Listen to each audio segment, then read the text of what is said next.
जय हिंद दोस्तों। स्वागत करते हैं आप सभी का आपके अपने YouTube चैनल जैकपुर पे। तो कल के वीकली टेस्ट के लिए हम लोग इंपॉर्टेंट सवालों को देख रहे थे। तो आज के इस वीडियो में कुछ इंपॉर्टेंट ऑब्जेक्टिव एंड सब्जेक्टिव दोनों को देखेंगे क्योंकि समय काफ़ी कम बचा है। कल इससे पहले जो मैंने एक वीडियो बनाया था उसमें मैंने 5 सवाल डिस्कस किए थे, वो काफ़ी इंपॉर्टेंट है और उस पाँचों सवाल में से कोई ना कोई सवाल आपको एग्जाम में देखने को मिल जाएगा। तो उस वीडियो को जरूर देख लीजिएगा। उसका लिंक हम वीडियो के लास्ट में दे देंगे, उस पर क्लिक करके आप उसको देख सकते हो। ठीक है, यानी तो इसी वीडियो को डिस्क्रिप्शन में डाल देते हैं, इसके पार्ट 1 करके हम डाल देंगे, तो वहाँ पर भी आप क्लिक करके देख लेना। ठीक है, चलिए क्वेश्चन नंबर 6 पे आते हैं। 6 में आपसे कहा जा रहा है कि दो धनात्मक पूर्णांक ए और बी दिए रहने पर एक अद्वितीय पूर्णांक क्यू और आर विद्यमान है, तो निम्न में से कौन सा कथन सही है। सिंपल सा आपसे फॉर्मूला पूछ लिया कि कौन सा फॉर्मूला यहाँ पे सही है। ए बराबर बी क्यू प्लस आर, ये ही इसका राइट फॉर्मूला होता है, ऑप्शन नंबर ए। ठीक है, इसको रट लो आप लोग। क्वेश्चन नंबर आते हैं 7 में, कह रहा है आपसे कि निम्न में से कौन सी संख्या अपरिमेय संख्या है, आपको पहचानना है इसमें से। तो यहाँ पे जो पाई आपको दिख रहा है ना बाबू, ये जो है अपरिमेय है ना। कौन है? अपरिमेय है। ठीक है, ये पाई। उसके बाद आपसे कह रहा 5+2√3 किस प्रकार की संख्या है। तो ये जो संख्या अपरिमेय है, जहाँ पर भी रूट लग जाए और वो रूट सॉल्व ना हो, वो अपरिमेय हो जाएगा। ठीक है, इसी प्रकार से आप देखोगे 9 में जो यहाँ पर 2√3 किस प्रकार की संख्या है, तो ये भी क्या हो जाएगा, अपरिमेय हो जाएगा। क्योंकि मैंने बोला ये कौन सी संख्या है, अपरिमेय है, क्योंकि इसका रूट जो है सॉल्व नहीं हो रहा है। अब देखिए यहाँ पे क्वेश्चन नंबर 10 में यूक्लिड विभाजन परमैका का में A plus B Q plus R में बी क्या है, आपको बताना है। यहाँ पे जो बी है वो है क्या, तो वो जो है भाजक है। क्या है? भाजक है, याद रखिएगा। पाई किस प्रकार की संख्या है, अभी मैंने ऊपर डिस्कस किया। तो पाई जो है वो एक अपरिमेय संख्या है। ठीक है ना। लेकिन देखिए कहीं कहीं पर ना ऐसे रहेगा, रूट लिख करके 225 लिख देगा, तो 225 का रूट निकलता है भाव 625 रहेगा। अगर तो 25 इसका सॉलिड बाहर निकल गया, तो ये रूट का नहीं है, तो ये परिमेय संख्या बन जाएगा। इसको याद रखिएगा। ठीक है ना, जिसका रूट पूरा पूरा निकल जाए। नेक्स्ट सवाल देखिए, कह रहा है कि एचसीएफ और एलसीएम, यह काफ़ी अच्छा सवाल है, एग्जाम में पूछता है कि एचसीएफ ए बी और एलसीएम ए बी बराबर है। ठीक है, तो ए बी क्या है, इसको समझना बहुत ज़रूरी है। ठीक है ना। देखो, अगर बात करें एच सी एफ, ठीक है बाबू, बात करें और यहाँ पर ब्रैकेट रहे और बीच में कॉमा रहे, इधर कोई संख्या है इधर कोई संख्या, तो ये दो संख्या के बारे में बोल रहा है कि मान लो कि दो संख्या है, एक संख्या ए है और एक संख्या बी है। ठीक है ना। तो एच सी एफ किसका, हम लोग जो एच सी एफ निकालते हैं वो किसका निकालते हैं, कोई भी संख्या का निकालते हैं। तो मान लो जैसे हम बोलेंगे, बताओ बाबू 5 और 10 का एच सी एफ क्या होगा। दो संख्या आपको दी है ना, तीन संख्या लेता है तो यहाँ पे ये सी भी कर देता, लेकिन यहाँ पे सी नहीं किया है।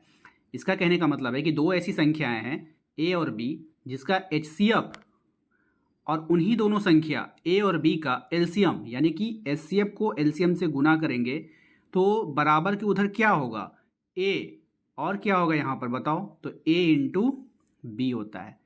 दो संख्याओं का जो गुणनफल होता है उसके एच सी एफ और उसके एलसीएम के गुना के बराबर होता है।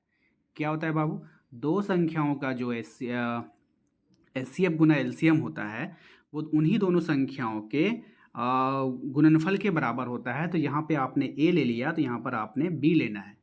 ठीक है, अब इसको हम एक बार फिर से आपको समझा देते हैं। मान लो जी कोई संख्या ए है, कोई संख्या बी है। ठीक है, आप अगर ए और बी का एच सी एफ को एलसीएम से गुना कर दोगे, ए और बी का कोई भी एच सी एफ निकल कर आएगा और ए और बी का कोई भी एलसीएम निकल कर आएगा। उन दोनों का जब आपस में आप गुना करोगे तो इन्हीं दोनों संख्याओं के गुणनफल के बराबर होगा। यही बात यहाँ पे कह रहा है, इसको दिमाग में बैठा लो। ठीक है, अब आइए इस सवाल को डिस्कस करते हैं। सवाल बनाने का तरीका सेम रहेगा, वहाँ पर आपको जो है नंबर्स का क्वेश्चन जो है चेंज करके दे सकता है, लेकिन सवाल बिल्कुल सेम ही रहता है। ठीक है, तो यहाँ पे देखिए पूछा जा रहा है एच सी एफ, किसका एच सी एफ बाबू, 306 और 567, यानी कि दो नंबर है यहाँ पर, उसका एच सी एफ 9 दिया है, एलसीएम ज्ञात करने आपको बोला है। तो हम कौन सा नियम अपनाएंगे पता है, वही फॉर्मूला को अपनाएंगे। यहाँ पे कुछ नहीं है, इतना सारा बकवास दिया गया, हम आपको समझा दे रहे हैं, आप वहाँ पे शॉर्टकट अपनाना। ठीक है ना। एच सी एफ दे दिया है किसका, दो संख्याओं का एच सी एफ 9 है, एलसीएम निकालना है इन्हीं दोनों संख्याओं का, वही बात को यहाँ पे लिख दिया। अब यहाँ पे हिंदी में कह रहा है आपसे कि हम जानते हैं कि यदि ए और बी कोई दो प्राकृत संख्याएं हैं, ये फॉर्मूला जो फॉर्मूला अभी आपने सीखा, एच सी एफ और एलसीएम बराबर क्या होता है, उन्हीं दोनों संख्याओं का गुणनफल। बात समझ में आया। अब देखो यहाँ पर, यहाँ से आपका मैथ स्टार्ट हुआ। ठीक है, एच सी एफ गुना एलसीएम, दो संख्याओं का एचसीएफ गुना दो संख्याओं का एलसीएम बराबर क्या होता है, उन दोनों संख्याओं का गुणनफल। ठीक है, बात समझ में आया। तो हमें क्या निकालना था, हमें यहाँ से आइए हम लोग डायरेक्ट बनाएंगे, ठीक है ना, इसको इतना झिकझक नहीं करेंगे, आपको इसमें समझ में नहीं आएगा। आप देखिए, कुछ मत कीजिए आप, यहाँ पे देखिए आपको बोला है कि एचसीएफ कितना है, 9 है, एलसीएम निकालने बोला है। और संख्याएँ कौन कौन है, 306 और 567। देखिए हम जानते हैं कि एचसीएफ गुना एलसीएम बराबर होगा दोनों संख्याओं का गुणनफल, 306 और गुना 567, यही दो संख्याएं हैं। अब आपको निकालने क्या बोला है भैया, एलसीएम निकाल लो। तो एचसीएफ कहाँ चला जाएगा, नीचे। तो जब हम एलसीएम निकालेंगे बाबू, तो यहाँ पे हो जाएगा 306 गुना 567, ठीक है। और एचसीएफ कितना है आपका, 9, तो 9 नीचे चला जाएगा, ठीक है। यानी अब इसको हम लोग काटापेटी करेंगे। अब देखो यहाँ पर हो जाएगा 9 तिया 27, तो 3 बार में कटा, यहाँ पे बचेगा 3 और 9 चौके 36, यानी कि 36 आ गया। अब ये आपका बनकर तैयार हो गया 36 गुना 567, ठीक है, क्योंकि इसको 9 को तो आपने काट दिया। अब जब आप इसको आपस में गुना करोगे तो आपका एलसीएम निकल कर आ जाएगा कितना, आपको बता देते हैं। आपका एलसीएम देख लीजिए, यहाँ पे निकल कर आ गया 22,368। देखिए सेम वही चीज़ है ना जो अभी हम लोगों ने ऊपर में लिखा, इसको काट दो, 9 तिया 27, 3 बचा और 9 चौके 36, तो 34 यहाँ पे आ जाएगा आपका 34 गुना 657। ये गलत कैसे ले, हमने क्या लिया था वहाँ पे, हाँ जो नंबर होगा आपका, हो सकता है हमने गलत टाइप किया होगा, उसको देख लीजिएगा। सेम टू सेम है आपका, 22,338 आपका आंसर आ जाएगा।